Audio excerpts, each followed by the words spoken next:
उस दिन तारीख थी 10 मई 2021। सुबह के 8 बज रहे थे। जालौन जिले के थाना रामपुरा प्रभारी इंस्पेक्टर जेपी लाल थाने में ही मौजूद थे। उसी समय एक युवक थाने में प्रवेश करता है। उसके बाल बिखरे थे और चेहरा तमतमाया हुआ था। हाथ खून से सने थे। उसे उस हालात में देखकर इंस्पेक्टर जेपी लाल ने पूछा, कहां से आए हो और तुम्हारे हाथ में यह खून कैसा? युवक बोला, साहब, मैं रामपुरा कस्बा के सुभाष नगर में रहता हूँ। मेरा नाम शिवराज पाल है। मैंने अपनी पत्नी गीता का कत्ल कर दिया है। उसकी लाश घर में पड़ी है। मैं अपना गुनाह कबूल करने थाने आया हूँ। आप मुझे गिरफ्तार कर लें। कत्ल का नाम सुनते ही थाना प्रभारी चौंक पड़े। उन्होंने तत्काल उसे कस्टडी में ले लिया। फिर उस युवक से पूछा, तुमने अपनी पत्नी का कत्ल क्यों किया?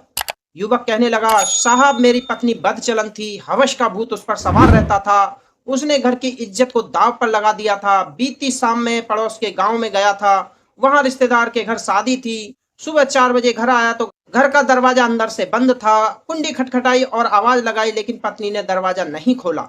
बार बार कुंडी खटखटाने पर भी जब उसने दरवाजा नहीं खोला तो मुझे उस पर शक हुआ। आधा घंटे बाद उसने दरवाजा खोला तो उसके चेहरे की रंगत उड़ी हुई थी। उसके बाल बिखरे हुए थे। मैं समझ गया कि यार के साथ रंग रलिया बना रही है। मैंने उससे सवाल जवाब किया तो वह मुझसे भिड़ गई। तब गुस्से में मैंने चापड़ से उसका काम तमाम कर दिया। पुलिस जांच में पति द्वारा बदचलन पत्नी की हत्या करने की सनसनीखेज घटना प्रकाश में आई, जो इस प्रकार है। उत्तर प्रदेश के जनपद जालौन के कालपी कस्बा निवासी राजेश पाल की सबसे छोटी बेटी थी गीता। गीता से बड़ी 2 बहनें थीं। उनका ब्याह हो चुका था। गीता अपनी दोनों बहनों से ज्यादा खूबसूरत थी। किशोर अवस्था में कदम रखते ही उसकी सुंदरता में गजब का निखार आ गया था। यौवन के बोझ से लदी जब वह घर से गुजरती तो युवक उसकी अदाओं पर मर मिट जाते थे। 18 बसंत पार करने के बाद राजेश पाल ने गीता की शादी जालौन जिले के कस्बा रामपुरा के मोहल्ला सुभाष नगर निवासी सूरज पाल के बेटे शिवराज पाल के साथ कर दी। शिवराज पाल औसत कदकाठी का सामान्य युवक था। शिवराज भी पिता के साथ खेती करता था। सामान्य युवक को अगर चांद सी खूबसूरत बीवी मिल जाए तो उसके पैर जमीन पर नहीं पड़ते। गीता को पाकर शिवराज भी फूला नहीं समा रहा था। सुहाग रात को उसने बीवी का घूंघट उठाया तो गीता का हसीन चेहरा बिना पलक झपकाए निहारता रह गया। सांचे में ढला गीता का शरीर इतना मादक था कि शिवराज सब्र न रख सका। वह बीवी के नाजुक अंगों को इस तरह चूसने लगा जैसे अंधे के हाथ बटेर लग गई हो। फिर वह बिना बीवी की भावनाओं को जगाए उसके स्वभाव के सागर में उतर गया। जल्दबाजी का परिणाम यह हुआ कि गीता को अभी कामनाओं के झोंकों ने छुआ ही था कि शिवराज के यौवन के पेड़ से झरझराकर पत्ते गिर गए। गीता के सारे सपने रेत के महल की तरह ढह गए। शिवराज तो तृप्त हो गया, लेकिन गीता अतृप्त ही रह गई। आने वाली अगली रातों में भी ऐसा ही होता है। गीता का बदन शीतल ही पड़ा रहता और शिवराज तब तक हाफ चुका होता। इससे गीता समझ गई कि पति उसके तन की प्यास बुझाने के काबिल नहीं है। समय धीरे धीरे आगे बढ़ने लगा। शिवराज की बाहों में गीता खुद को आधा अधूरा ही पाती थी। इसी तरह दिन बीतने लगे। इस बीच एक के बाद एक गीता ने 2 बेटे अनुज और वरुण को जन्म दिया। बच्चों के जन्म के बाद घर का खर्च बढ़ा तो शिवराज को उनके पालन पोषण की चिंता सताने लगी। वह कस्बे में रहकर वह खेतीबाड़ी करता था। उसकी आमदनी बहुत कम थी। खेती किसानी के बलबूते वह मनचाही जिंदगी नहीं जी सकता था। वह चाहता था कि कस्बे के अन्य युवकों की तरह वह भी शहर में जाकर पैसा कमाए। शिवराज पाल का एक रिश्तेदार राजू दिल्ली स्थित मदर डेयरी में काम करता था। एक बार राजू जब घर आया तो शिवराज ने उससे अपनी नौकरी लगवाने की बात कही। राजू अपने साथ उसे ले गया और मदर डेयरी में मजदूर के तौर पर उसकी नौकरी लगवा दी। शिवराज 10,000 रुपए महीने में कमा लेता था। अपना खर्च निकालकर 5,000 रुपए हर महीने बचा लेता था। यह पैसा वह गीता के हाथ पर रख देता था। इन पैसों से गीता बच्चों की पढ़ाई तथा घर का खर्च चलाती थी। गीता भी अब बहुत खुश थी, लेकिन उसे यह आधी अधूरी खुशी महीने 2 महीने में सिर्फ 2-3 दिन ही मिलती थी। शिवराज महीने 2 महीने में 2-3 दिन के लिए ही घर आता था। वो 2-3 रातें ही गीता को पति की बाहों में मचलने को मिलती थीं। उन रातों में भी शिवराज ठीक से उसे शरीर को शीतल नहीं कर पाता था। एक तो पति से मिलने वाला आधा अधूरा सुख, दूसरी लंबी जुदाई। गीता का मन बहकने लगा। वह अपनी देह की ख्वाहिश पूरी करना चाहती थी। उसने इस बारे में गहराई से विचार किया तो यह निर्णय लिया कि उसे अपनी कामनाओं का साथी किसी ऐसे युवक को बनाना चाहिए जो एक तो उम्र में उससे छोटा हो, दूसरा उनके रिश्तों पर कोई शक ना कर सके। गीता ने इधर उधर नजर दौड़ाई तो अजय उसकी नजरों में चढ़ गया।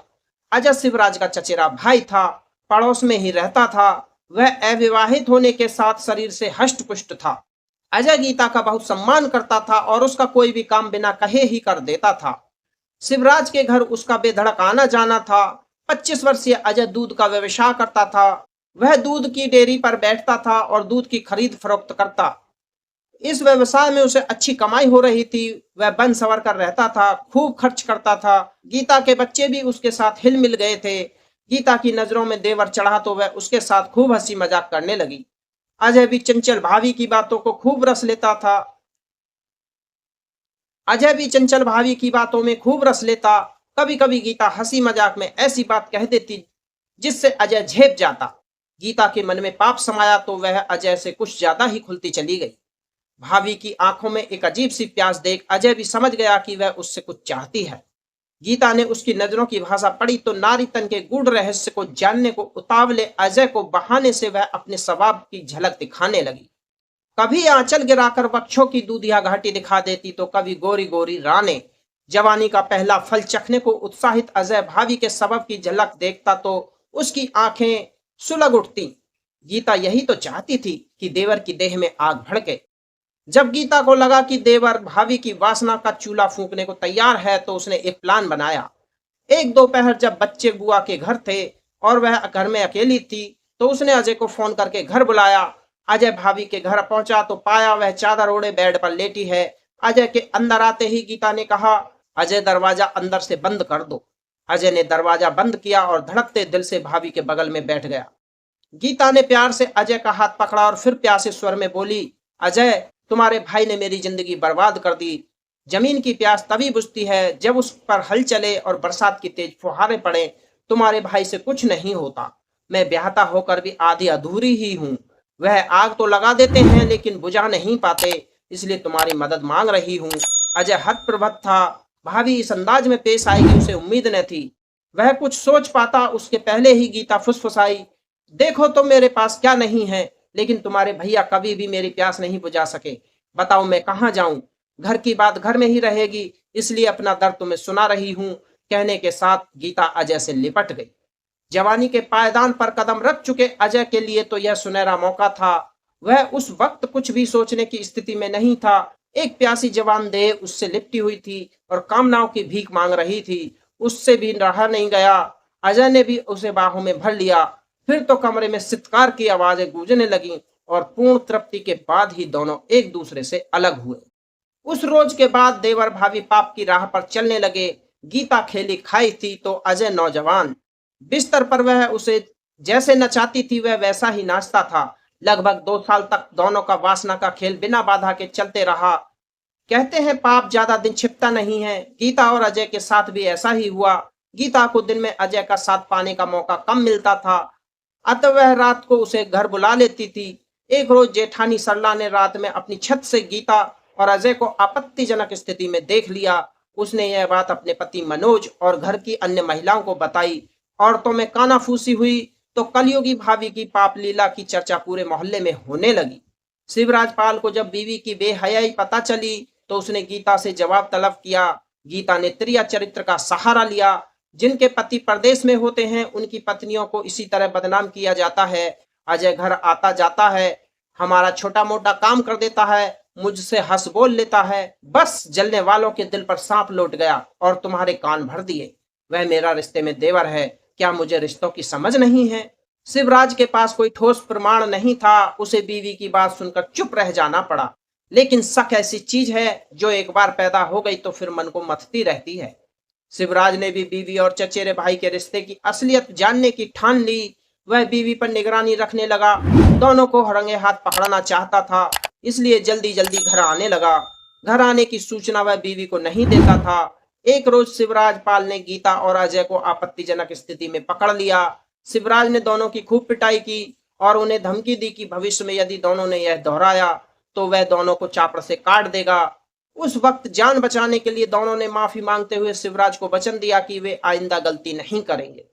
वासना की लत ऐसी लत है जिसके लिए इंसान किसी अंजाम की परवाह नहीं करता। शिवराज सिंह पाल की इस धमकी का न तो गीता पर असर पड़ा और न ही अजय पर। हाँ, इतना जरूर हुआ कि अब दोनों मिलन में सावधानी बरतने लगे। दिन के वक्त अजय ने गीता के घर जाना बंद कर दिया था। ताकि पास पड़ोस के लोगों को शक न हो। रात में जब सब सो जाते तब गीता अजय के मोबाइल पर मिस कॉल कर देती, जो इस बात का संकेत होता कि आज की रात मस्ती का मौका मिस नहीं करना है। अजय दबे पांव भाभी के घर में पहुंच जाता, फिर सारी रात भाभी की वासना का चूल्हा फूंकता रहता। इसी बीच गीता के जेठ मनोज को भी उसकी बदचलनी की जानकारी हो गई। उसने अजय के पिता को समझाया कि वह बेटे पर नजर रखे।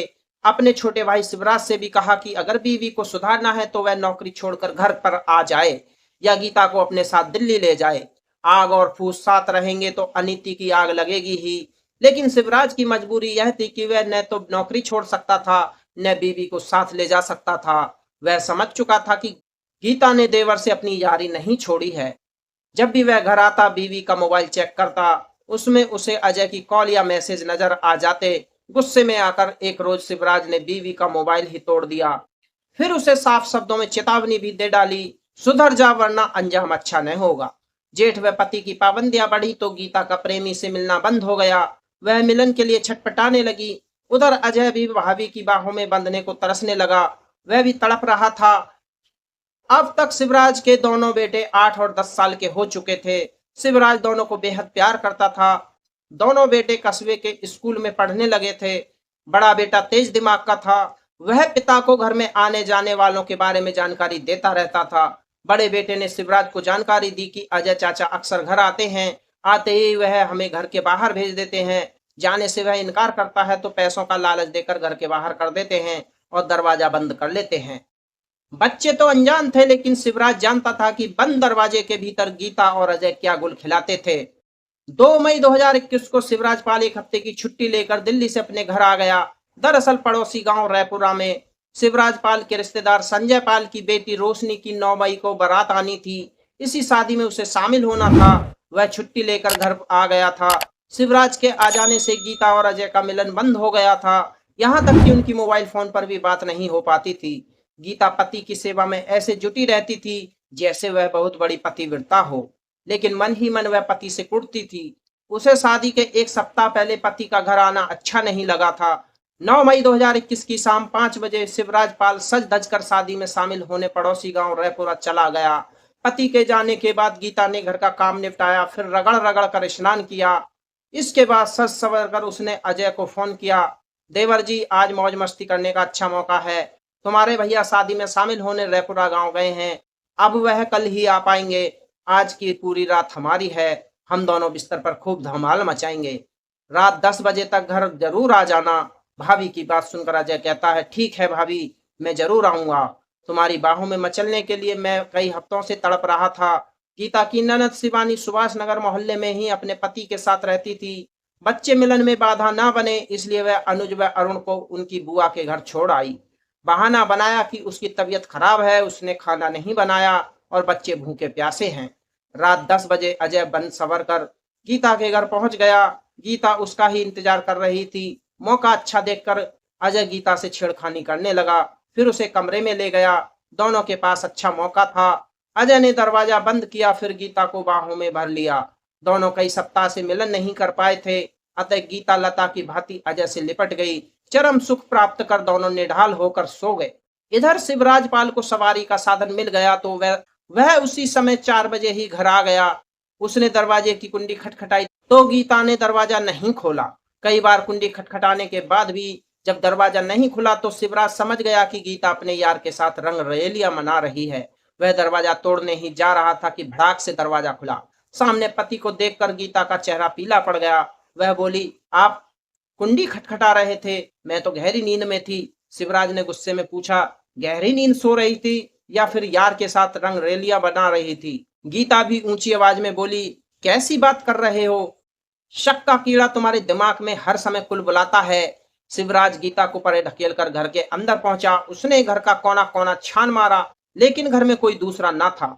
शिवराज समझ गया कि गीता ने पहले अजय को भगाया, उसके बाद ही दरवाजा खोला है। वैसे भी गीता की घबराहट, उसके बिखरे बाल और तखत के बिस्तर की सिलवटें चुगली कर रही थी कि रात में बिस्तर पर वासना का खेल खेला गया था। बच्चों के विषय में पूछा तो गीता ने बताया कि बच्चे अपनी बुआ के घर हैं। इसके बाद तो शिवराज को समझते देर नहीं लगी कि गीता ने मिलन में बाधा ना पड़े, इसलिए बच्चों को बुआ के घर भेज दिया था। शिवराज गीता से सच्चाई को बुलवाना चाहता था, लेकिन गीता सच्चाई पर पर्दा डाल रही थी। इसी बात को लेकर दोनों में झगड़ा होने लगा। झगड़े के दौरान गीता ने शिवराज से ऐसी बात कह दी जिसे वह बर्दाश्त न कर सका। गुस्से में कमरे में रखा चापड़ उठा लिया और गीता की ओर लपका। पति के रूप में साक्षात मौत को देखकर गीता दरवाजे की ओर भागी, लेकिन शिवराज ने उसे बरामदे में ही पकड़ लिया। चापड़ के बार से उसे वहीं ढेर कर दिया। कुछ देर तक शिवराज बीवी के शव के पास ही बैठा रहा। फिर वह थाना रामपुरा पहुंचा और थाना प्रभारी जेपी पाल के सामने आत्मसमर्पण कर दिया। पुलिस जब घटना स्थल पर पहुंची तब मोहल्ले के लोग वहां जुटे थे। 11 मई 2021 को पुलिस ने शिवराज पाल को जालौन कोर्ट में पेश किया, जहां से उसे जिला जेल भेज दिया गया। मां की मौत और पिता के जेल जाने से उसके दोनों बच्चे गुमसुम हैं। वह अपनी बुआ रोशनी के संरक्षण में थे। दोस्तों, इस पूरे घटनाक्रम को सुनाने का मुख्य उद्देश्य किसी की भावनाओं को ठेस पहुंचाना नहीं है, किसी को परेशान करना नहीं है, किसी का दिल दुखाना नहीं है, बल्कि आपको जागरूक करना है, आपको सचेत करना है। जागरूक रहिए, सचेत रहिए, सावधान रहिए। आप जहां भी रहें अपना ख्याल रखें, स्वस्थ रहें। आज की वीडियो में इतना ही। वीडियो अगर अच्छी लगी तो वीडियो को लाइक, शेयर, कमेंट करें। अगर आप हमारे चैनल पर पहली बार आए हैं तो चैनल को सब्सक्राइब करें और घंटी वाले बटन को ऑल पर सेट करें, ताकि आगे आने वाली वीडियो का नोटिफिकेशन सबसे पहले आपको मिलता रहे। मिलते हैं दूसरी वीडियो में किसी नई कहानी के साथ। तब तक के लिए धन्यवाद।